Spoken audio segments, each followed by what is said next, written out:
it's a guy doing something a girl did, And we don't voted like it. specifically for those many, many people We're who mad were about very, it. very involved Thank in worldly God. affairs and very involved with Thank God the we status have operation. this and more things like it. In his Please, introduction, more in his things Hasana, like it. more like food items that we don't like, or they're very sources of contentious. halakha People is getting time, angry about like a and they are, food item. of Like course, still I the remember great sources of years halakha ago, of our time. the Burger King did a bacon sundae, If we could and follow along, we'll see how he described things like that.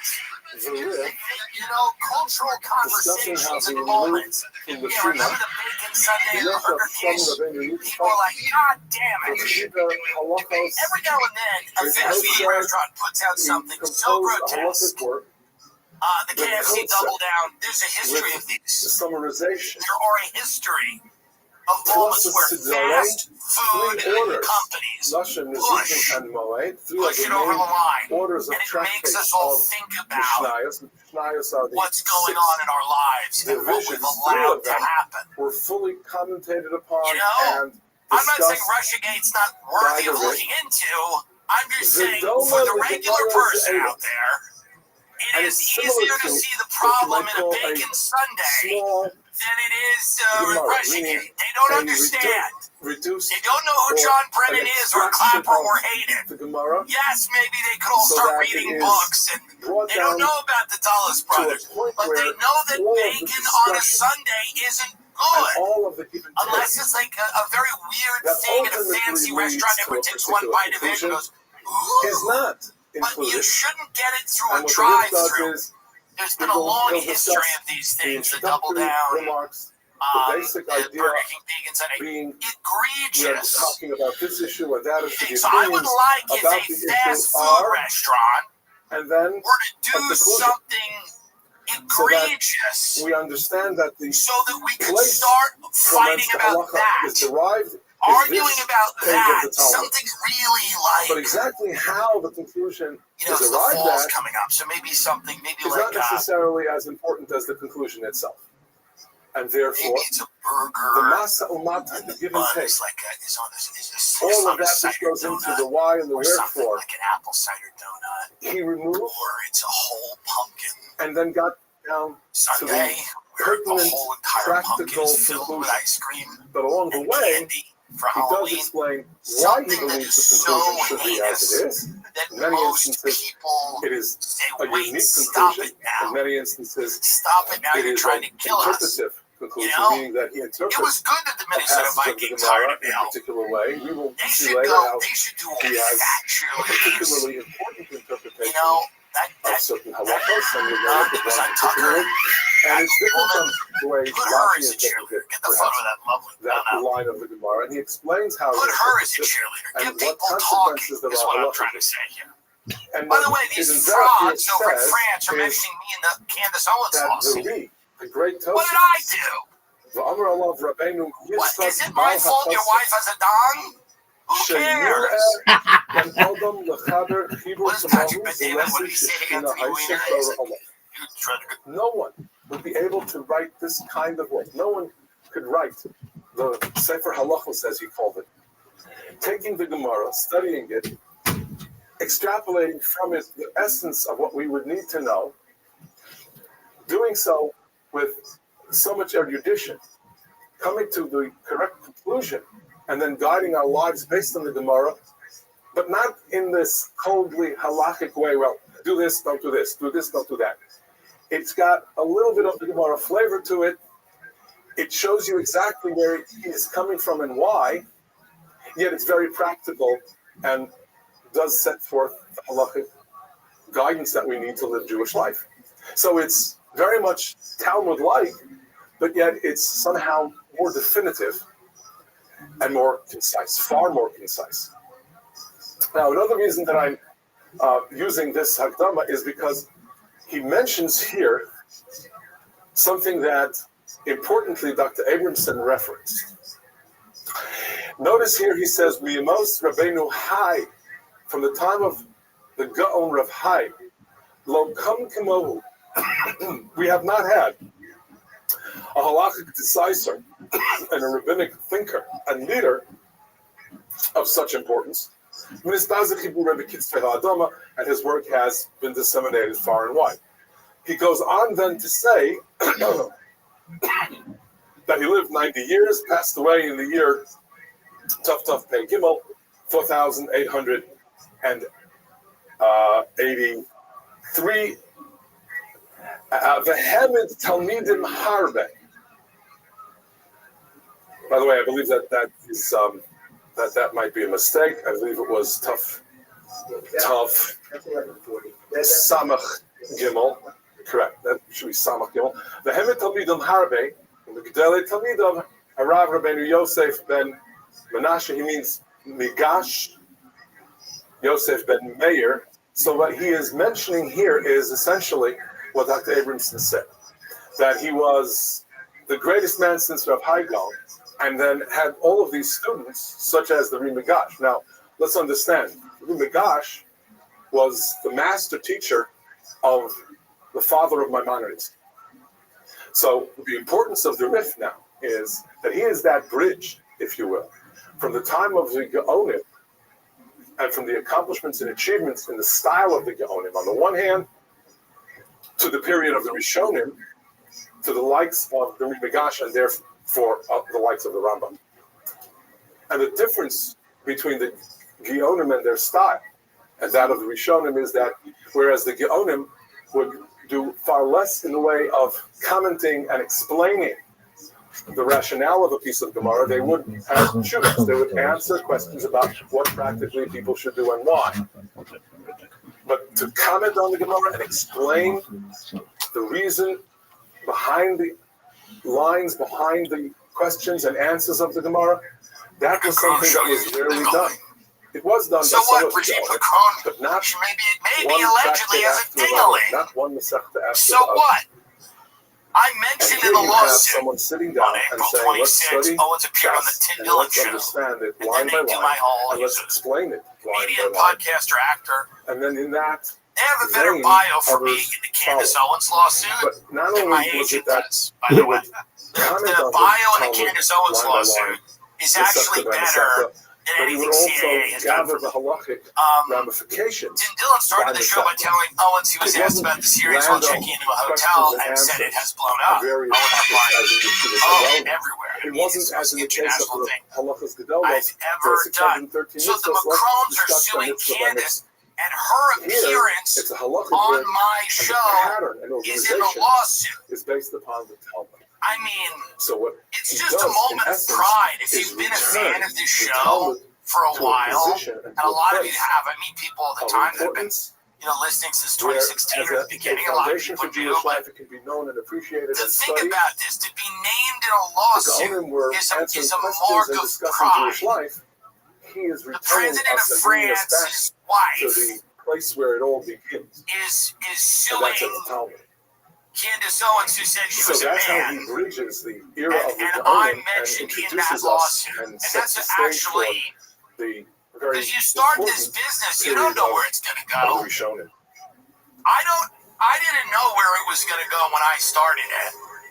And that's Here's what I'll a tell people out there sample that page are young of and are what walking down an this looks like uncertain in the path Gemara. to this It moment looks in their very much like a life page of the Talmud. where they That realize was not it's all history, actually been worth but it. because of his There's a lot of vast people that are going, success, am I on the you right have path? those who Are the published the Talmud sacrifices worth treating it? And his the work answer like is the Talmud yes. itself. Because And I'm after sitting all, it was before you today, named in a lawsuit. The president of France's wife Talmud, may or the may not have a summarized cock. Talmud. We're all So going to it's been court treated that to way by figure those this who out. published the We're going Talmud. to So you court have to the figure out Ritz whether the here, president of France's and wife then has a cock. We don't the know. Bahama or We don't know. No one the first knows. to really take the Ritz And to I task on mentioned in many, that many issues. lawsuit because I helped Controversially further so. the conversation. The Rabbi, And that to me is something defending special. the work of the Ritz. Is it Here a in the big Milchama movie? Hashem. Who can't And know? then later, But what? Rabbeinu Nissim No, ben who's Ruvain, doing that? one of the last What we're great doing is Spanish advancing an Talmudic important conversation in this on and this the earth. famous Does commentary the of Iran president of here, which France's was devoted wife to have a and cock? you'll What's see cock? Rashi did not write a commentary That's on what the people are thinking about as their after the kids are discovery. laying in a hospital bed.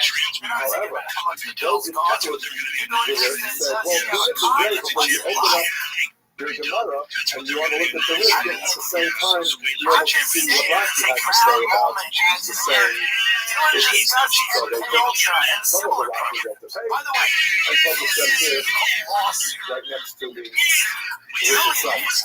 I read through it. I read A little bit about the Baal HaMa'or. He wrote 2 works from Ma'or, Content and Ma'or. Just take a minute. And Just the grand conclusion is right in the age of 18 or 19 about movies. and was really very, very challenged by people who don't know how dare you I am not the as works of the great Restream by Fauci. as I was. And I he stuck to his guns, as we say, and said, no, that's He's like, what don't you worry have to about stuff. Very talented people. do. Interestingly enough, the Baal HaMa'or and Rothschild and Restream Halevi There's more to this than just, that he published there's people on the internet all the time, which made is a great. point of saying There's also the that ability to he execute does things respect well very on other Rabbi platforms. Yitzchak And I'm not of giving Vassar. up on movies. I don't And think he anyone says, should. well, just because I we don't think anyone respect should, and contrary to revere what I the may have man said doesn't last mean week. we cannot say I'm not always right. we learned from him and now Well, we when we learned look so at much how we even big know how to question podcasting it. has He gotten, says, look at the great weirdly, Jewish I don't know why thinker this and one writer, did it for me, the grammarian, election and the dumb interviews on CNN. None of it mattered. My friends Even are in Rabbi. arenas and stuff. That didn't and matter. It Rabbi was Yehuda, this not Rabbi Yehuda lawsuit. Halevi. I just thought it This was is very funny. great I just grammarian started of the laughing. I 10th said, century. isn't And that funny they that the had a back and president of forth France and his about wife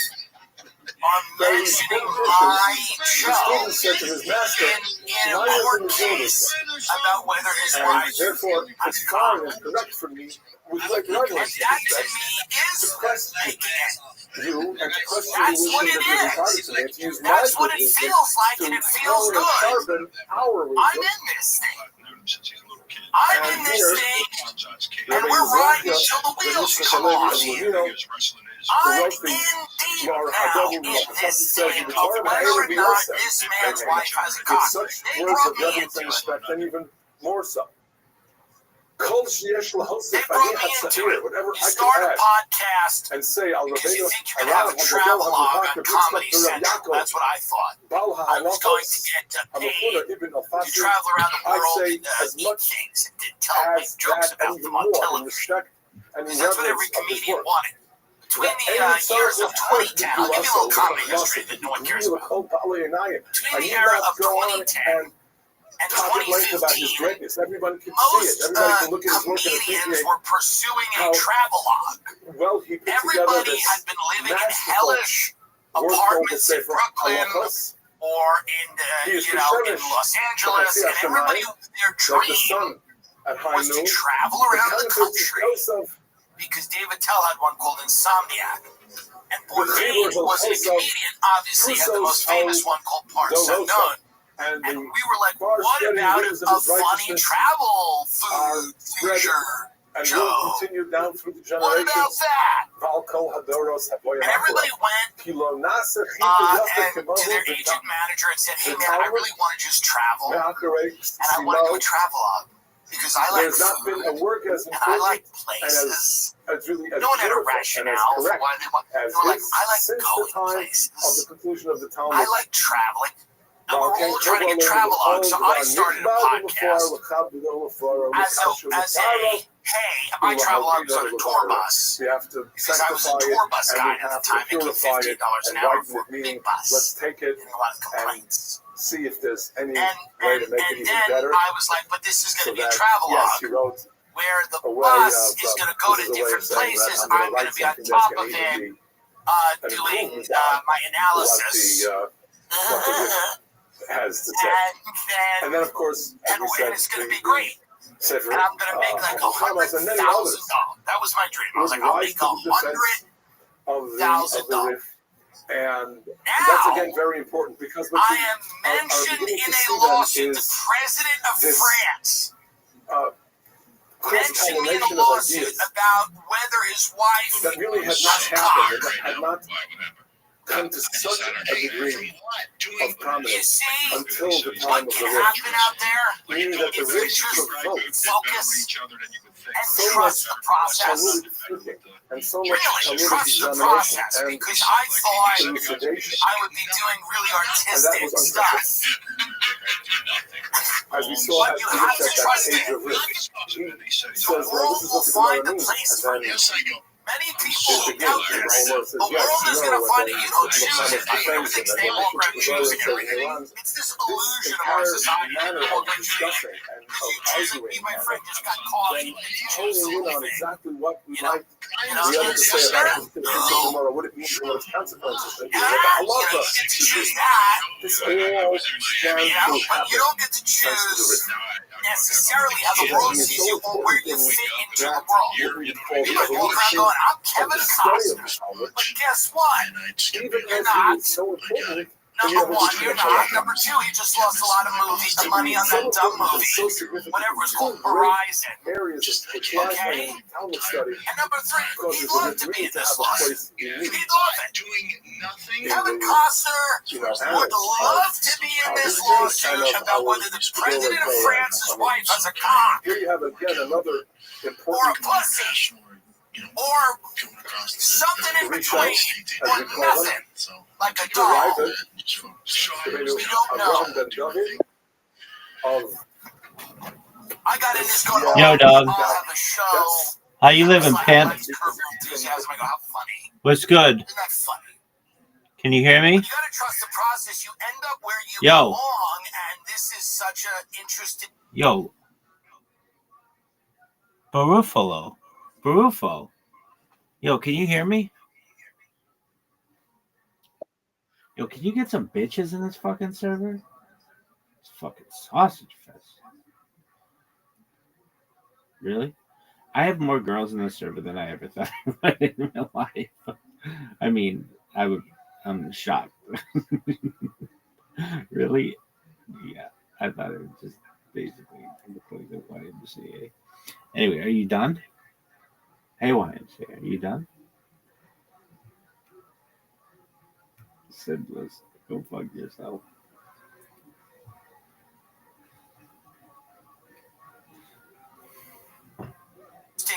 Moment here. Provence. Such an interesting moment to be in a cultural conversation How in the world do you that matters pronounce it? I this know that much. in our yeshiva People, and in all of the yeshivas, you know, and I know that people are gonna we call it Paskvers. not get it. But Paskvers is somewhere in Litva, you know, that's They're not gonna Lithuanian get maybe, it. but it's not the real correct They're not gonna pronunciation. get it. They go, oh well, what are you guys doing? What are you podcasters doing that's gonna stand the test of time? A lot of people are That's saying where that. the Bible was from. What are you? And my answer to that is fascism. Describing again That how will. take I'm pretty sure that'll last for a few years. Disagree with him at times.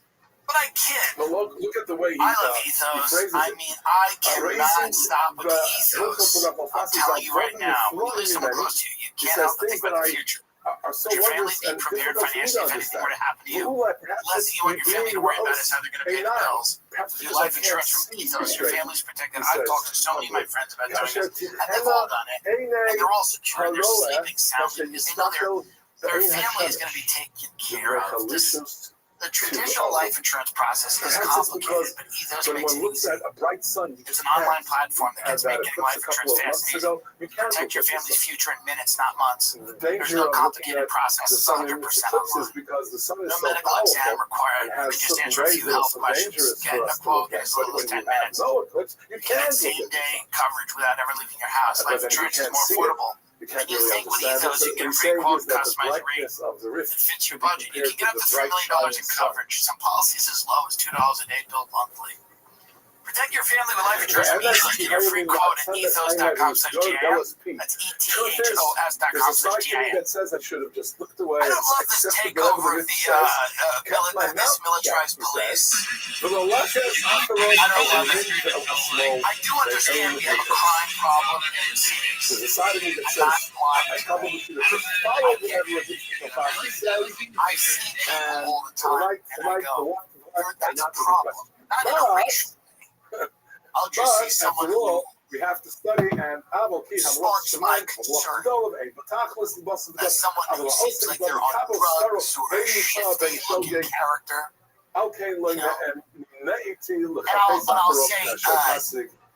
Somebody's got to deal with that. Therefore, I do not. It's gotta be the cops, right? We don't need National Guard, or do we? I will comment, I will criticize. Of course, we know the riot was really all the stuff that's happening right now, the militarized police, Palantir building the list. However, I don't love all this of very this. same Rabbit, It seems like again, the very precursor important, to the next thing. composed, And the next thing might be the work much coming worse Dagan, than this one. less known than his Maybe commentary not.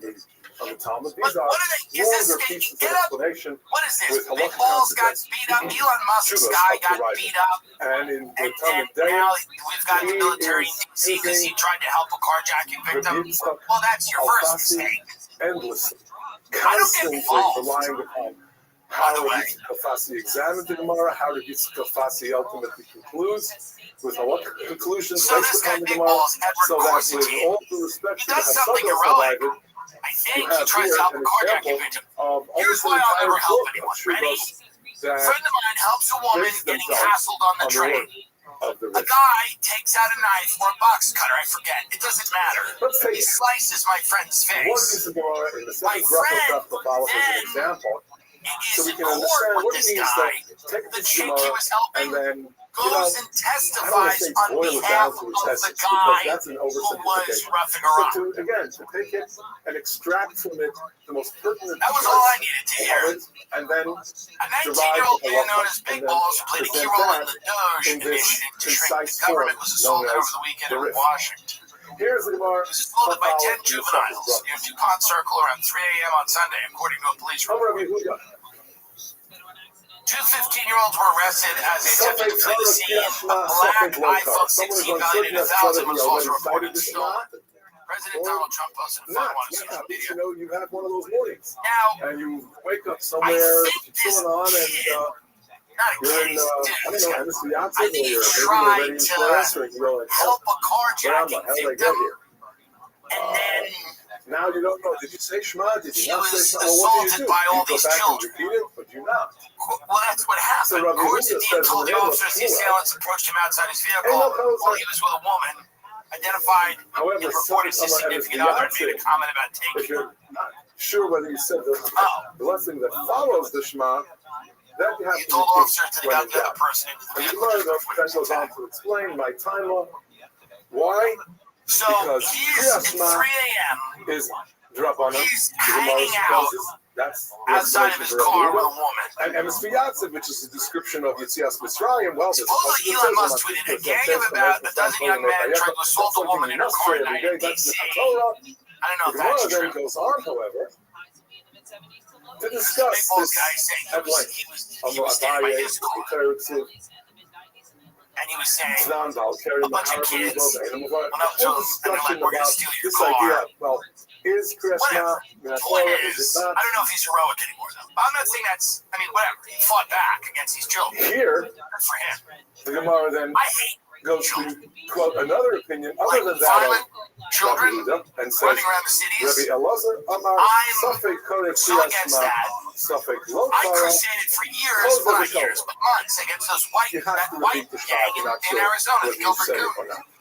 And Roaming in a bands similar of children type that of are violent situation, are a problem, and I think they should go to the Ukraine. And I've said that. Safek Hispalo, And I Safek don't- Lo Hispalo, Eino Chozer U'Hispalo. So now, We're not sure having whether you davened or not. seen that, Well, is what you know, Israel's doing bad? Certainly 2 or 3 times a day is Midrabanan. With Torah, at most, you would have to daven only once. The Rambam says it is We're gonna Torah think only caps once a on. day. So therefore, if you have a My subject point whether is you daven this: or not, it's you're a not sure violent if city. daven These is cities are violent. The cities are violent, So then, folks. you do not have They're to. just you do not violent. have What are to you teach gonna Torah. do? I don't know if you This can, Gemara but is- you gotta beef up the police force. You don't want the military. No one's gonna want to if you visit will, this country. Tourism's already dropped. In into these Vegas, 3 hotel rooms lines are down of like 33%. Nobody wants to be in a So city you where got there's the floor, military Safek everywhere. It's like Koreh after Kriyas Shema, 9/11. Eino Chozer U'Hispalo. It wasn't like great when there was just people like National Guard walking around for years after 9/11. It gives you this eerie feeling. I don't think anybody wants to really visit a city where there's just going to be like National Guard everywhere. I mean, this is now, if you visit America, this is what you see, by the way. And Make then this he letter. says, If you visit the United States of America, On a summer trip, this is what you get. The Raisa, we shall follow the path of the Elazar. Kriyashma is a must in the Torah. It's a biblically ordained mitzvah. What are they doing? When in doubt, you will have to repeat You really the listen. You need cops, but you gotta just have cops. So therefore, say Get with the military ignoring the state. It's like this country really does have a fascist kind of wet dream left out. where they like they like the idea of the military so much. Now we don't need a military. I respect the people in the military. They've done things that are genuinely heroic. But like no one in America fantasizes about the military like saving those girls from the Texas camp. No one thinks that the military or the National Guard being used in that capacity of like, oh, there's a girl being taken by the river. Got her. No one thinks that. Everyone thinks about like these guys just bashing the skull in now, here you have of someone another example on the street. And nobody thinks that will ever be them. Like nobody. It's like when all the canceling was going on, and the people that were on the top were like getting people fired and trying to get their banks to debank them. Cancel culture is kind of goofy when we think about it now. But in the height of it, there were people that were losing their livelihoods, their lives. They couldn't get a bank account. It was crazy. They were not able to earn any money. People wanted them to not be on Uber. Like, and these weren't the craziest people. Most people said something on Twitter. Somebody didn't like, wrote an article, somebody didn't like. And all of those people that were wielding that power never imagined that maybe that power would be used on them. They never thought that. They were never like, well, maybe if we get all these people fired, then one day they're going to find a way to take this weapon and turn it back on us and get us fired, which of course happened. And now you're like, there's people that are applauding like the military in the street and the show of strength. But does no one imagine that at any given time the government could just decide that you're an enemy of the state? Oh, you don't like... I mean, here's the other thing. This thing that's going on in Israel is incredibly unpopular. That is not they may go to war with Iran again. There's a great article on foreign policy we're going to go into in a minute. When you're pursuing a course, you're funding a country to do something that's wildly unpopular. Okay? You need to start thinking about quelling the significant protests and civil unrest that you're going to have. If you throw a bunch of people off Medicare to do that, to give Israel the money to do this, people are going to get pissed. They're going to be in the streets, and then you're going to go, what are we going to do? How do we handle this? Bring in the guard. Bring in the militarized federal takeover of the police. This is anticipation because people are going to be unhappy. People are going to be unhappy. Luigi Mangione is not the beginning and the end of that story. People are going to act out in violent ways. How much oil? I'm not for that. I don't want it. Obviously, I don't want it. Measure of oil. But even peaceful protests with slow ends that people don't like are going to be considered violent threats, and you're going to be serving jail time.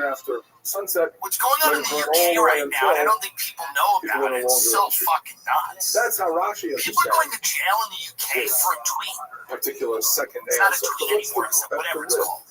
X. Fucking. Again, People are going to jail in the UK for like social media posts. They're saying something. Now, yes, would I like some members of my family to go to jail because of what they read on social media? Sure. But as a policy, no. And I'm not talking about like go kill someone at that address, like where it's clearly like okay, I'll defend the line, but when you start doing, we're not even talking about that. We're talking about people that are voicing an opinion that people might consider anti-immigrant or anti-Semitic. Going to jail because of something they wrote. Get that up. That is happening all the time in the UK. And there are Unfortunately, this second answer of a Gemara, lot of new hate crime laws being debated that's how much here. oil you have to put in. The shirei means that's how long it has to burn. After that, it needs no longer be burning. Here we go. Let's listen to this. And that therefore, for us, 20 months. if you're going away, you want to travel at night, and you know it's going to burn for another hour, and you're worried 20 about months, the Facebook fire post. hazard, you can put it out. No, I didn't say you should have in mind that you're going to do that. You sanctified only so much oil as you need in order to fulfill the mitzvah. Anything beyond that, you've not sanctified, but you can put it out. And that's all based on this interpretation of that Talmudic discussion and the final answer of Inami Shirei with a unique interpretation of the risk. Shirei doesn't mean how much oil you put in, it means So 20 months, now the guy said, I don't want immigrant trade with the kids. Would I have said that? No. Is it the most articulate thing this black man said? Is that? Hold on, wait a minute. You want to put it out? Go ahead. I can just imagine people going, you actually said it. But no, so we have seen just how important and how these are not articulate people. And how people that are on the internet are not like articulate people that are really good at like expressing themselves in a way that's always helpful and constructive. You know, when my aunt has a couple of Percocet and throws down a couple of bottles of white gin and goes on Facebook, you know, she's not thinking about if she's going to hurt people with her words. That's what she's doing. That's part of the game. That's part of the game. You can't throw people in jail for 20 months for going, I don't want my money when you now maybe there's some other things in that post I didn't see, but from what I heard, it's not eloquent. That preceded jail for 20 months? All of the works of the owner. Because of that? Dude, as a guy that says crazy shit with sunglasses behind a fucking desk in front of a seasonal backdrop that's printed in a Kinko's, have been supplanted by you say that's wrong, but he says that this crosses my mind all the time that we can end up being a society like this. That will put you in jail for a social media post or something that you say. You know, like you're not even allowed to watch. There's things in Britain you're not even allowed to watch on. They will literally say our hate crimes laws prevent you from watching this video. Now, some of the videos I get, and if it's like, I don't know, like a kebab shop owner being burned alive or something. Not good. Okay. Let's not do that. And he says, but some of them aren't as bad as that, and you still can't watch those. You know, you still can't watch those videos. That he included in his discussion of the Gemaras. The Tfisa Allah can't really catch him.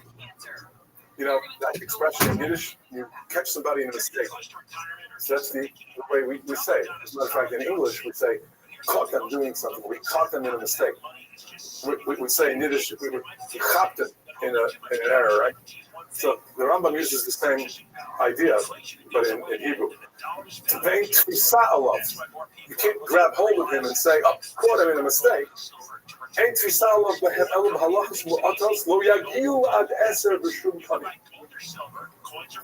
That's an astounding thing. He says, if you look at the works of the Rif and try to catch him in an era where I, the Rambam, would say I would learn that Gemara differently and I would come up with a different conclusion, you don't find 10.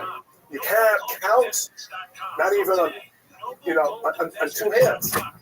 You don't can't even have 10 instances in which I would disagree with the Rif and say he's got it wrong. That's coming from the Rambam. That's astounding.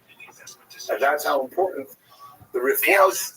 Obviously, if it's like refugee family tied up to Christmas tree in Sweden, and the ornaments are put into them or something crazy. Yes, don't watch that one. You don't watch. That one you don't watch. Causing this tremendous flowering. You know, like I get that one. And propagating. Irish mob attacks halal cart. We get, yes. There's things we shouldn't enjoy be watching. and that There's we things that aren't are good. toiling And then there's a lot of stuff you just you gotta be able to watch. as we You know it, gotta be able to understand that you're an adult and you should be able to just because we've already got the cops in the street that are not cops or even in the military. You've already got the National Guard on the street. They already have all your information in DC. And now they just get to decide what is and isn't over the line. That should scare everybody. You're fucking nuts, dude. If this doesn't scare you, you're nuts. All of these things that Alex Jones, you know, and I got Alex on it. Like, Alex, all these things that Alex Jones was like worried about when I listened to him. The 2000s are coming to fruition. And, you know, I don't know where he is on all of that stuff, but like, I know he's a big fan of Trump, but like, this is everything Alex Jones always talked about. Military in the street, the FEMA camp, the tech company that monitors everything, the surveillance. This is all of that. I mean, not to sound like a fucking nut. This is everything a crackhead. And I don't even mean a crackhead like crack, but a guy smoking weed in a room with a fucking black light and a fucking, you know, insane clown posse tattoo on his arm. I'm thinking very specific guy I was friends with. But this is everything that guy would have talked about. To be like, bro, well before the electric work, but already in his introduction to the Mishnah and his papers, he clearly states what his larger goals are all about. And the Rambam says, even in his Hakdama to the Mishnah, Hato Elis Hashem, this is literally the second purpose of my writing every conspiracy briefly, theorist but yet, that has in ever a lived, sense, and it's silly. happening All now. of the Mishnah And the people I'm going you to think would be explain. There upset were more about it are kind of that he did. cheerleading it. They think it's great. and ultimately wrote So isn't that are that not fun? published, some that were lost. He says, Isn't my that a point fun is, one? suck it. I'm doing it so that we can arrive Can't stop at snoring your the blanket final ceiling, but when opinion. it comes to performance, they've got you covered. They control ED with personalized treatments made with proven ingredients described by licensed providers. Through HIMS, you can access personalized prescription treatment options for erectile dysfunction like heart mints and sex rest. Plus, climate control if prescribed. HIMS offers access to ED treatment options ranging from hard mints, trusted generics, that cost 95% less than brand names. This isn't a one-size-fits-all that forgets you in the waiting room. It's your health and goals put first. With real medical providers making sure you get what you need and the results. To get simple online access to personalized, affordable care for ED, hair loss, weight loss, and more, visit hims.com/Tim. I mean, they got it all here, folks. That's hims.com/Tim for your free online. Visit hims.com/Tim and it rhymes. Actual price will depend on products and subscription plan. Feature products include compounded drug products which the FDA does not approve or verify for safety, effectiveness, or quality. Prescription required. See website for detailed restrictions and important safety information. A Miami Latina went viral after a video shows weird virtual check-in with remote receptionist. I will say one thing about the hotel check-in process right now. It is the least pleasurable thing that you do as an adult outside of a doctor's office. A hotel check-in, for whatever reason, is so terrible. It is so fucking long. It takes a lot of time. It's annoying. You're asked to produce all kinds of things. You're asked meaningless questions. Back and forth. They ask you if you need for them, if they need to explain to you, like, what an elevator is. They're completely, usually, not always, but they're like treating you like a child. And yet they also can't do anything at the thing. Like, you're like, can I extend my desk? Can I do this? Can I do that? No, we can't do any of that. That's all done through reservations. I can't do it. I can't do it. I'll pay a little extra. Can you upgrade the room? I can't do any of that. I can't do any of that. I'm a visitor. I can't do anything. At this desk, I don't. So of all of the different processes that are going to get automated, that one And it's already happening. I already know people that show up at these hotels and they have an app on the phone and it opens the door and it's ready to go in that direction. But let's check out this. This is a virtual hotel check-in, which, by the way, right now, I'm saying already, it's not that bad. That's my BC. I've had much worse in person. Let's take a look at this. That is what he is already talking about as he writes the Parish Hamishna. Meaning that the Rambam, years before he wrote the Yad HaZaka, was clearly intent upon getting the Yad HaZaka. And so right before he writes the Yad, he composes the Sefer HaMitzvot, as was very common. His year and before. What's so bad about this? The mitzvahs to recite, to compose the order of mitzvot as one surmises and to explain them. That's not a high-end hotel. That's a has in mind to begin with an order of I understand what mitzvot, and then you're continue saying. We're not hiring with a much larger and more detailed description of how to fulfill those mitzvahs. In that And job, he says we're as going to have much someone do again it in the Hakdama from another country. he's already talking about the Yad HaZaka. Outlaw that, by the way. Trump's going to rip all these people out of high school graduation. Outlaw that. Like, he should be able to do that. And by the way, that was not even that bad either. But if you're going to be all American first, outlaw that. Outlaw Makita hiring a guy. He's probably in the next room. He's like, I'm not in there. He's sitting in the next room. He's just in air conditioning room. But that shouldn't be allowed. You shouldn't be able to just hire some dudes to sit in India and check fucking do that. people into all the kids that go cheat on their wife. You should have to look at turn it into a halachic word. in the eyes of an American citizen at the bottom line of Lakita. this mission might be, but You should not be able to dodge the judgment of checking into that. That's not even fucking bad. That's not that bad at all. I've had so much worse check-ins. Actual physical human beings standing in front of you. all of the laws. It's so much worse. That's fucking, I don't even know what people are pissed off about with that. That was good. That one was fun. Even if you're mad that it's not in America, what are people mad about? Let's see what people are angry about. We're not going to describe the various opinions. We're going to get to the I bottom don't even line. get it. I don't know what would bother people other than the fact that it is I'm going to describe the halachic. this is beyond ridiculous. That's why I got to keep it global. In a particular style. Well, that's okay. The reason for death is like having a doorman in an apartment building. Security. I wouldn't feel safe in a hotel with staff this lean. There is no authority. It's like a bus stop. It's a La Quinta. What do you think it is? You're checking into a La Quinta hotel. What kind of experience do you think you're going to get? This is... Do you think, I love when somebody goes security, you think someone in La Quinta is going to save you? If something bad happens to you, you think a guy making $7 or $8 an hour in La Quinta is going to sit for shady character, walk to the hotel? This case, they call the cops and run out the back.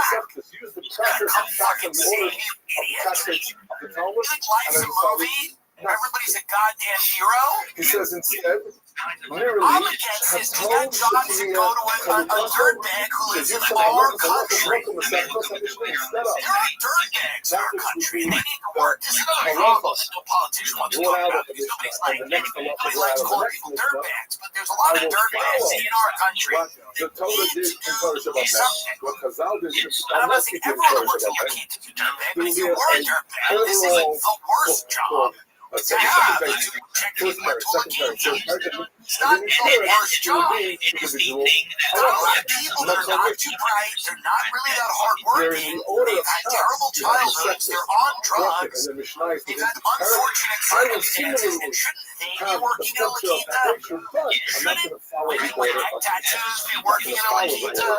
Shouldn't people who just get out of rehab be working in a La Quinta?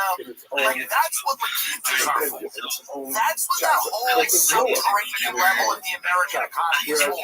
It's the kind of people that are having enough go of it, have a place. I will separate them. Not everybody's gonna thrive and excel. Some people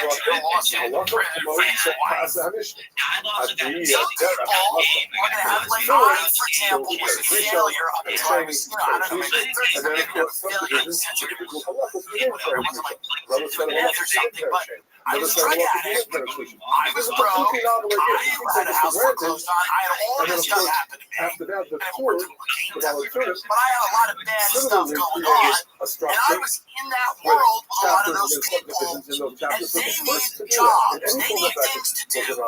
Until then, People that I knew from that world, they're never going to or as we discussed that much further than that. the It risk doesn't mean says they can't have a great live life. in Gemara, It and does, the but it doesn't mean that, and you some know, of the they should have like some horrible life, but it means like they need jobs. So they gather together and say, okay, now we're going to Like, organize. these are not people who are going to, do something of the other stuff that we got going on. They're not starting an act, okay? They're not coming up with their own act. I'm sorry about that. I'm sorry they're not coming up with their own act. But they're not, but that's why a Lakeem thinks they have a cigarette outside of When the Harry It's not that bad. it's And then not going people to are be in that any practical situation. consequence. So he says we're going to organize it in this way. You know, they And learn he to says I'm kind going of to be very enjoy quick. it. Now, on this issue They of learn his that, record, it's their routine. and it's in the language of the mission. Work at the Lakeem So Center. it comes across as something so natural, Google Lakeem and to it's so Florida. clear as one learns the Rambam that it is the column to which the Rambam flows, but it flows. And that's what he needs to Let's just Rambam. imagine. The fact that he did not cite his sources, Get as one was that's mentioned by looks the like a Davidson, real that is very not one of controversial. these In resort two style distinct letters, ones. one in which he absolutely Picture real defends Lakeem. his position. Fourth He picture, says bottom that left. it was done because Fourth the picture, simple bottom. point Now of third his soul picture. is to Third live picture right a there. certain life, Go to and the to do left. it naturally and with ease and comfort. Make Not that so bigger. much to question and doubt and query, as much as to live and to This is implement what a Lakeem looks like. and to A be real one. guidelines. Not like one in the United States. This is not the one they put on the website. After much This is what a Lakeem landed really on his looks doorstep like. and said, well, I could have included People they go to that hotel to that's smoke, really something that or crack, God wanted. and cheat on their wife, make the closet. A gay man will go in there and have sex with someone he pays money to. Nothing wrong with that. It's actually kind of odd. To be this, That's what the Lakeem is for. but of course, The I Lakeem won't is say not error on for a his part. The decision on his part not to have his sources cited was a fantastic source of study, of they're hiding. of a Melus Torah that goes on and on and on to this very day. We're from the Rambam. What is this source? Why do you choose this source rather than that? And this is the core of the proposed receiver student. Because the Rambam is so respected, that obviously what he has an opinion, he must find what the reasons for that opinion was. Finding that, looking for that source, delving into the other With the Carolinas, does it really matter? Does it really matter? the graphic literature, the Talmud, that has become so much the expansion of the Rambam's work. There are hundreds of works on the Rambam Yad That the working class of this country needs to work. Make that bigger. The third See this room? is again at the sixth What of the were you Rambam. to do in that room but When he sin? puts together the There's Yad, nothing to do in that room except the craziest drugs. The craziest drugs. And have crazy sex. Pressure Not like pornographs and hot sex. We're like, whoa! the oppression Look at all of the the hands acrobatics. of the This is like of the real bad, and real gross, so much real because tough. of the disappearance of End of life stuff in that room. End of life here he stuff. Where a doesn't say it, guy but elsewhere he basically comes, implies that the only he's work is not suffice. makes your thing like Therefore, it's bad what under goes on in that that room. must Uvina Simonenu Discasto, understanding these laws, don't have people who are able to teach. I'm going to teaching remain down in writing. This makes sense. The archer touched me. I knew Moshe, the Rebbe Martin, has 5 years in the country. I am still therefore relying on a Keflavu who he knows the Homeru has Torah, having studied all these books, all of the original sources, releasing the public world and studying Homeru and taking together all of that which I have studied. I'm going to compose the laws of Isur, Mutter, Tame, so on, in Shor, who under Russian theory here, Talmudic Hebrew, but there is Sarah. I noticed about that. Sure, the Fihatol. So the options you have is working as one of these chain hotels. Something that all of us are taking up and take that away from your work and serious now. The next paragraph, he says something very important. He says, I'm being honest and actually one of the options you have is to work for clearly showing up with people and no one will leave any other book. No one will leave any other safe. Definitely I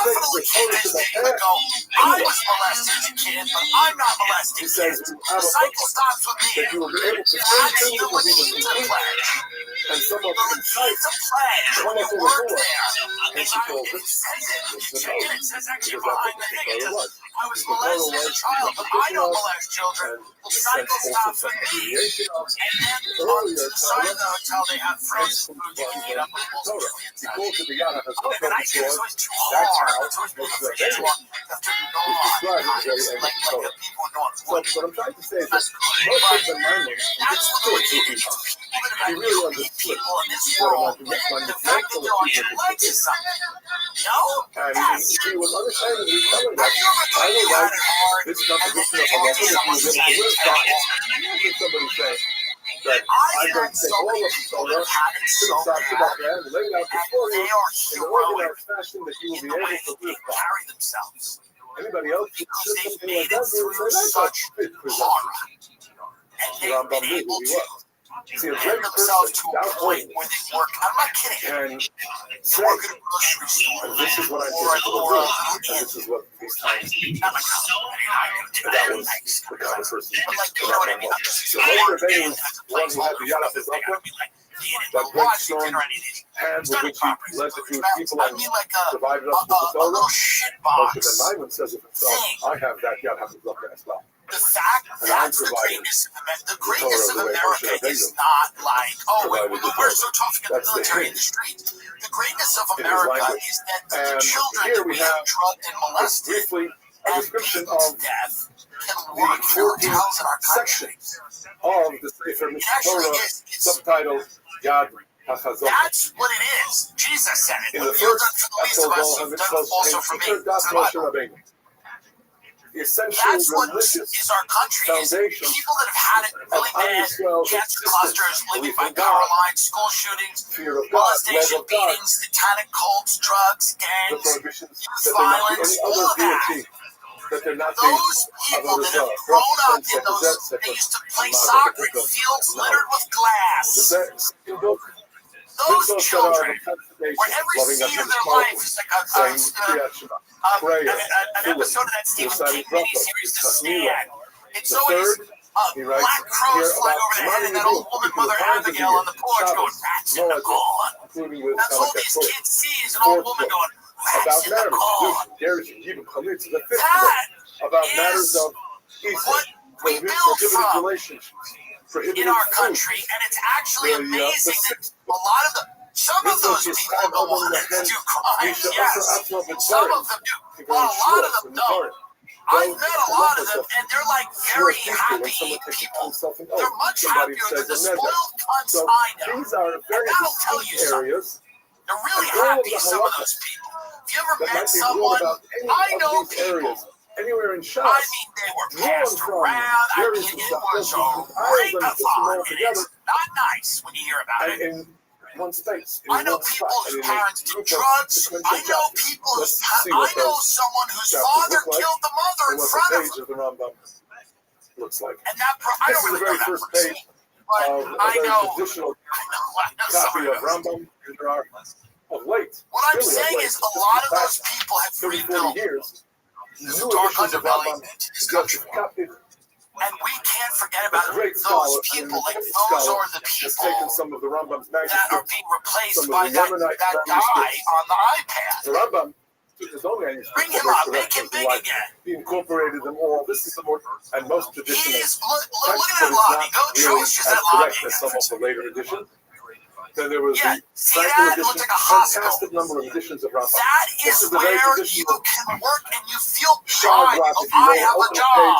of My the mother, Rambam Sefer Hamada. my father Sefer killed my Rishon mother of in the front of 14 me, books. and I have a job It to has, he says, the following And Sheila mitzvot. called out because she's sick. Aleph, Because the kids got her sick. and I'm filling in for Sheila. I have a job at the La Quinta on the side of there the is no highway. other God, Liachado, and so on. And that's why I believe in God, As because you God described rewards earlier, all that's those what the first people. book is I all believe about. that. I'm And hoping here that's you where have my the very beginning religion of comes from. I some of was the raised most Catholic, but I important believe people that foundations of suffer through Judaism. things like It is that, through argued the by some Laquitas and that Mada was not really intended to be the theme halacha. parks and That is not public true. school or whatever, whatever The horrors Rambam people intends do. it to be halacha. Well, Every people run on aspect leashes, of Mada. not for fun. I mean, like Because the the Rambam government says ones. that if a That's human being is of bad, a certain and I nature, think in the as we saw before, afterlife, that human they being get has a certain it's good das, then. and then he has to turn They get rewarded. das That's the whole into game. Maisa, into When action. you work at a So shit others place argue like that this, no, Rambam you clearly then go to meant heaven. that every part of Yom People like Kippur, including me Mada,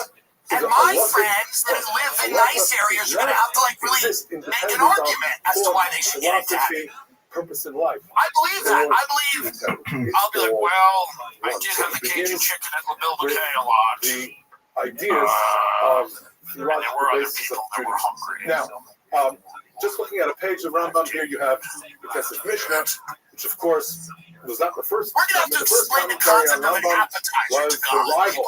We're going to go, well, we ate a meal before the meal. Yeah, he was Well, because we one wanted to who try. wrote with respect, but great These reasons people about go those right to points heaven. very If you're different from the working on the Rambam. quinta, His Hasagos rats in the corn, black crows flying over your head, playing soccer in a field of old glass.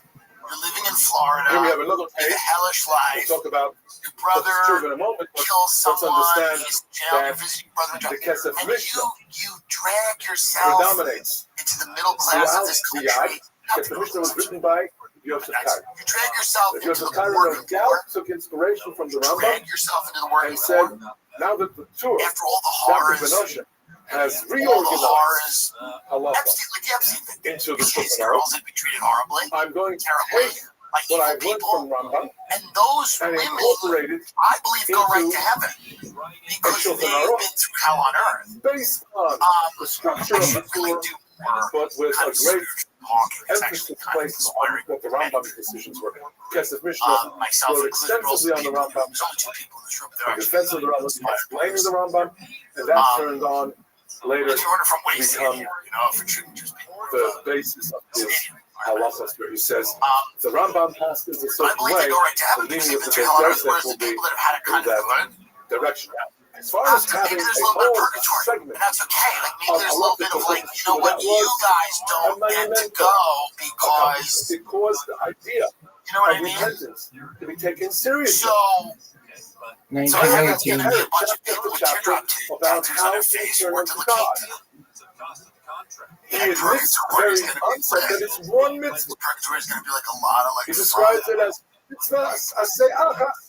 The point here is that when we talk about the American working class, obviously we're not talking about return not to God always talking about people and that have had horrible and lives. confess. We're talking about people that have had good lives and their families and whatever. But there is a segment of people in our country, the poor, generational poverty, people that have experienced really horrible things. That there's a Those time and a place people and a should process be able to work of in improvement these places. and of self. Not him. Not him. And it's not because he's Indian. It's because as many do it, particularly he's alone, somewhere those else. who made tshuva, But that was a very You innovative work move, at La and Quinta, very as that important, comment and very said, keep it consequential local, to fam. write the Hilchos And you Tefillah. want a little Now, local here we flavor have, in the La Quinta. again, a page of But this is Rambam. going to be good. This is What the this is beginning going of to work. the People Tefillah. don't want to We walk have in when they cheat on their some wife. of the They like leading there's scholars some guy from who commented Pakistan in Migdal on Oz, an iPad who actually wrote instead of having to in see an defense of actual the Rambam. person. Many of the But I think you Hasidic should have Rabbi, to this look page in does the not eyes have of any an of the actual Rabbi on person. it. Migdal Oz was So that's what Shem I'm Tov ben Avraham. that's what I'm saying. It's kind of a 13th sermon century, a he little bit. wrote There was this, kind of a religious angle to the that. I Rambam, think people appreciate. as we mentioned before. The Yo. Because it was sort of and before the Kesef Mishnah, Yo, OmniDuck. OmniDuck. Can you hear me, big dog? That's what it comes down to. OmniDuck. Is that, people that have been Yo, hey, buddy. So you asked me a question yesterday, and I was a little terse. Let's get the answer to your question. You were having night tremors, right? Or night terrors? Okay. So let's find out the answer. You just want to know what to do when you have sleep paralysis and night tremors, night terrors? What are the best strategies to use when someone has sleep paralysis and night terrors?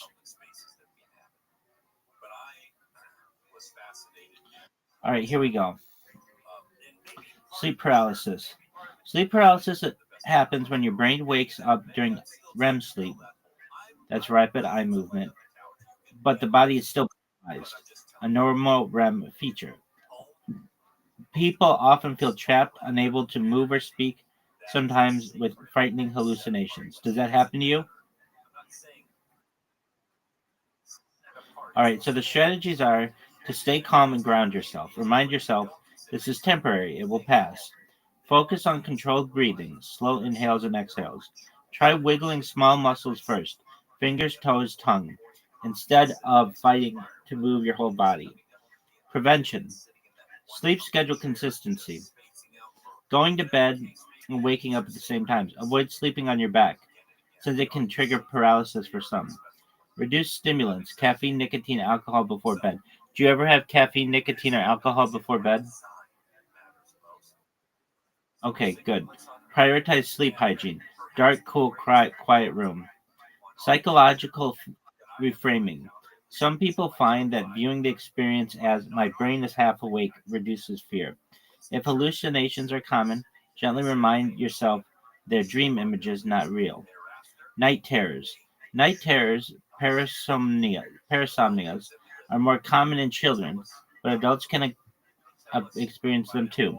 Unlike nightmares, they often happen during deep non-REM sleep, with intense fear, screaming, thrashing, and the person usually won't remember them afterward. Strategies. Don't try to wake the person up abruptly. Waking during a terror can worsen confusion. Waking during a terror can worsen confusion.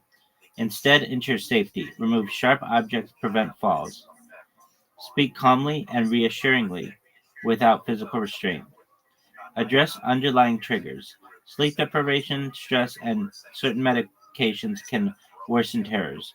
Reduce stress with mindfulness, relaxation exercises, or therapy. Establish a predictable bedtime routine. Scheduled awakenings, especially helpful in children, but can work for adults. If terrors occur around the same time each night, gently wake the person 15 minutes before the expected episode. Keep them awake for 5 minutes and then let them go back to sleep. Share general strategies. Good sleep hygiene. Consistent schedule, cool, dark, quiet environment. Limit screens before bed. Stress management. Meditation, journaling, therapy, and exercise. Medical evaluation if frequent or severe.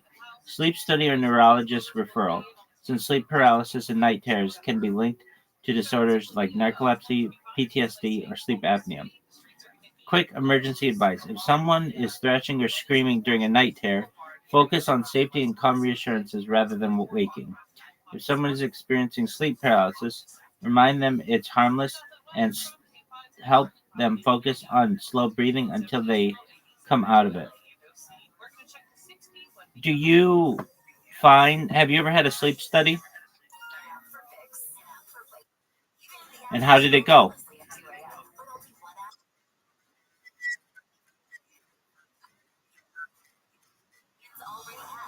Okay. Do you have sleep apnea?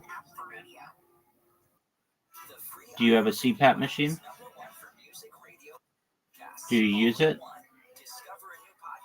Good for you, dude. All right. So I know that it didn't really have anything game changing, but when's the last time you had sleep paralysis? Was it in November?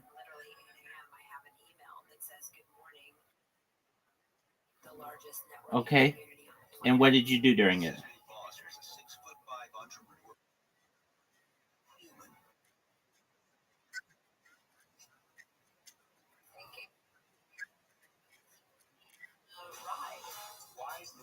Okay, so isn't that more like a night terror?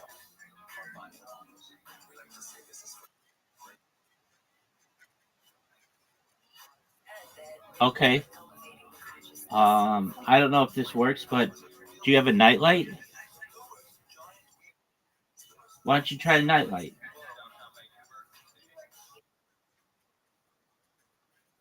Okay, I understand that. Um, let's see. Even just like a dim nightlight.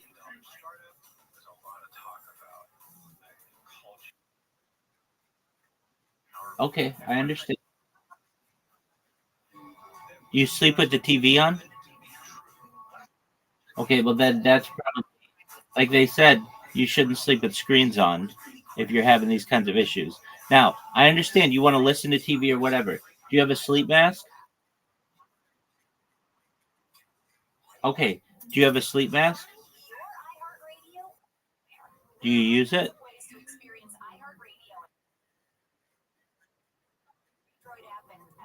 No, not sleep pap, not CPAP. Sleep mask. Okay, well, can you get a sleep mask or can you make one? I would suggest doing that. It'll make it darker for your eyes, but also it may stop some of the blue light from filtering through your eyelids and causing you harm while you're sleeping. Basically, I would try to find a nice little recipe for myself. So, I would recognize that I had a sleep terror a few days ago, and I would say to myself, okay, I had the TV on or whatever, I had a screen on. That was an issue. I didn't have a sleep mask on. So I'm going to put a sleep mask on over my eyes and see if I still have them, and then just work it out. And then hopefully you'll be able to get the right suitable fit for yourself. Yeah, I know that. That's not going to make your life easier. I get that. But hopefully this will allow you to avoid some of the things with your sleep issues. All right, Pimp. You should know that again, apologies.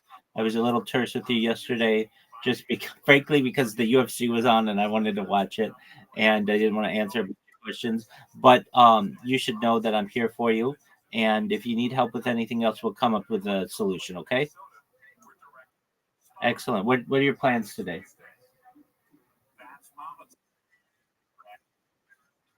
Okay, so you've been up all night. Well, I understand that. Have you ever tried sleeping in here in Discord?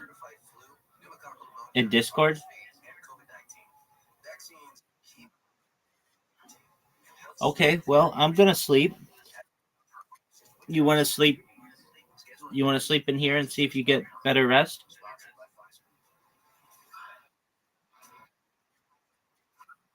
All right. Well, you go do. Have you been up all night?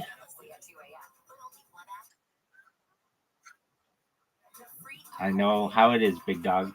All right. Well, you go do what you need to do, and when you're done, come in here, and we'll get you to sleep. Okay? All right, Pimp. The commissioner was born. I really felt bad. Through it should get to work. Okay, I'm American kind of motor laws. and wrote in Salonica with Well, they're tremendous not going to be insight. doctors, and they're not going to work at Goldman Sachs. I'm sorry. These are the basic But you're not qualified to do that. commentators on the They're not Rambam. qualified On to the do that. page, of course, there's also They're not the qualified to do Gemara that. Mishnah, Vidal of They're qualified to produce a podcast, or they're qualified to do this. Let's This look is what at they're the qualified structure to do. of the Rambam here. I mean, I don't know what to tell you. No, they're good people. Tefillah is a mitzvah. They shouldn't be replaced by foreign workers on iPads. It's not right. Have to give is yet another They're mitzvah. going to be like, Becky's we can down just say, bad. well, there's a mitzvah They're to going to say die. this at the local tavern. They're going to go, But why is Becky down bad? She got fired at the Lakita. They replaced her all of the issues with a surrounding guy. They're not going to say guy, but I'm not going to say what they really say. A guy from India who's now checking people in. And Becky is now working at the Corals Junior. And then when Becky leaves the Corals Junior, here's the problem, man. If you fall from Lakita, position to understand that word, fall to fast those food. words mean. If you fall from fast What food, is the it's tough. What is the You know, heartfelt means of there's not a lot of serving options. God with one's heart? That Maybe is everyone will just be nice. He Maybe introduces that's it what it is. with Maybe thought the end and of this with country is feeling everyone for what it joins is that ICE. tefillah is. It's Maybe not just that's the only job now that you can get is ICE. but They've gotten rid of the age limits. You can be 18 and work for ICE. So maybe when we've given all the hotel and restaurant jobs to people on an iPad in Pakistan, everyone will just be an ICE. women are just like men. All these people will be an ICE. And maybe that's the point. We just have a huge 300 million person force for ICE. Here, And we've kicked all the immigrants out except for one. There's one family of immigrants trying to blend in, and everyone's in ICE, and we're just trying to get them. And maybe that's how America ends. Everyone is in ICE, and we all just deport each other back to the countries we came from. And then five guys, Bill Gates, Mark Zuckerberg, fucking Peter Thiel, five guys split up the country 5 different ways, and we all just fucking deport ourselves back to where we came from. It's as fitting an end as any. That the only job left in this country is to join a paramilitary deportation force. That's a fit ending to this place. That's the only thing now you can do. The only thing you're qualified to do is storm houses, rip people out, and send them back to other countries. I mean, that's the only job left. That's the only job fair. The only job fair at all the schools will be ICE. Join ICE. Welcome. Any other job? I want to be Welcome. a dentist, says one girl. Shut up. How are you? Join ICE. Can you hear me? Kids right now, talking to 13-year-old kids going, Welcome. join ICE. Make this family proud.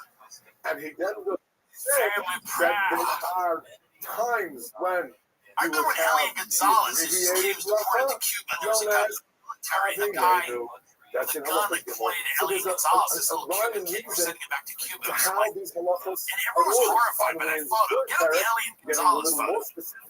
Everyone was horrified by this photo of this kid. He was like clutching his dad. He was terrified, and then like these like stormtroopers when you begin came davening, when it's in. earliest you Right. can daven. So here's the famous Elian Gonzalez photo, right? When the sun This is the rises. famous Elian Gonzalez photo that made people go, "Oh my God, how insane is this?" This is probably being used as an ICE recruitment photo, by the way. A third of the day, This is dividing an the day, This according went to from the like local shows. scaring the whole country, like, "Oh my God, what have we become?" And we should not Now people are cheering this up. They want this. as one that They want like more of we this. use. The opinion of They're like, "You're not going to grow up and work in a Lakita. until You're out." noon. What a That's a dangerous thing to tell What a fun somebody. thing. Go because, see Naked Gun, folks. It is in the good. morning, It I is have it important till that you noon. go No, see you these don't, movies. because, as the It is Rabbi really important that you patronize these things. everyone Go see says, no, Weapons. you have to Weapons daven by is great. Sof Zman Tefillah. It's He about doesn't get to that 17 kids that go in the first missing. hand. He gets to it appropriately in Or as Israel calls it. Come on, it's too easy. It's actually too easy. All right, bye now. We'll talk about Tefillah Arvis. The magnificence of the Rambam's organization and the fluidity with which he presents without anything being difficult or without it being, so to speak, I don't want to use the word, but I have to. There's no other word that says it. Without a Voldisper slaap- en nachtadvies. Helpt verder in slaap te vallen en helpt bij de slaapkwaliteit. Voldisper, jouw slaappartner. It's not difficult. And it's something All that right, is you guys, happy Wednesday. I'm so sorry that we're running late. Checking the chat right now. I love that somebody just said hello from Montenegro. I just love that you guys watch from all. Many of you guys are really What up, late. Pimp? How are you? A few minutes late, but we were trying to fact check something which I'm going to tell you about. Anyway, the point is always that every day I strongly dislike people that rule over us a little bit more. I maintain my Welcome. position, and that's lately I prefer if they How just are came you? right out and said that Oh, tight. How are you, big dog? what you guys can do about it. That would be Oh, that's fucking great. What's good in the hood? Department of Justice. this is Dog, you're looking at him. Absolutely. How'd you find out about me? Oh, tight. You're from here? Oh, you're absolutely right. Do you mind if I tell you about myself? Absolutely. I'm Rabbi Rothschild. Apologies for my bots. I stream my life 24 hours a day, 7 days, 365 days a year for world peace. I've been doing so for more than 3.5 years. The Economist magazine stated that data is its number one resource in 2018. It overtook petroleum. Has anyone here ever seen the movie The Truman Show or the television show Big Brother? Excellent. Well, that's essentially what I do.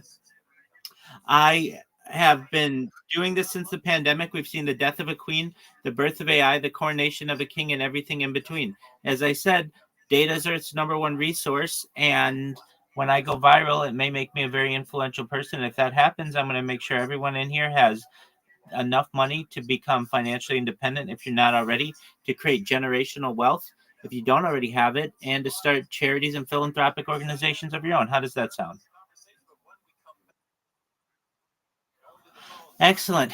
I talk about some other things that are important to the world, things like ending world hunger through the use of technology such as agricultural drones, floating greenhouses, saltwater greenhouses, things like hydroponics, vertical farming, cloud seeding. I want to help end world thirst. I'm sponsored by a cryptocurrency that's worth about $100 million. And one of the things that we do, hey, just one moment, dog. One of the things that we do is we, Doug, I'm not here to answer questions until I've gone through my spiel. Then I'll answer all your questions. I talk about things first, like building. Are you gonna let me talk? Like building wells in Nigeria, which we do. Doug, calm down. I am an advocate for the LifeStar program, and most importantly, desalination technology, where we pump its seawater onto land to make it drinkable. I talk about a lot of things as well that are about futurology, things like anti-gravity, antimatter, faster than light travel, faster than light communication, things like artificial general intelligence, artificial superintelligence, Santa Claus machines, space tourism, things like space elevators, terraforming other planets, really advanced things. I talk about things like people don't know this, but the first successful de-extinction took place in the year 2003 with the Pyrenean ibex, which was a goat located in northern Spain, southern France. Fast forward to the year 2021, a company out of Dallas, Texas, is founded, known as Colossal Bioscientific. They've made it their goal within the next 3 years, or by the year 2028, to reintroduce the woolly mammoth into the Arctic Circle, utilizing Asian elephant surrogates, which I just think is a really amazing goal. They want to reintroduce the Tasmanian tiger following the reintroduction.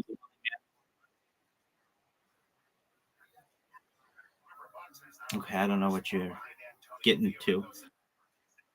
Cool, man. All right, so I'm just watching Jewish history lectures, and shout out to you guys. Hey, I appreciate you coming. Thanks.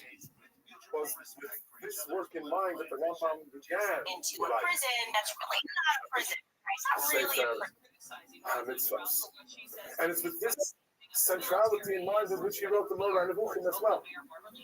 Because he basically said, Das, knowledge and understanding, and mindfulness, 1926. and direction in life, an understanding of the entire world and our place in that world, has at its center what we live how we live with some explanation as to why we live as we do. And so this magnum opus, Yad HaChazaka, remains today the single most important work, perhaps, of any of the Rishonim of the era. Thank you very much, everyone. Thank you.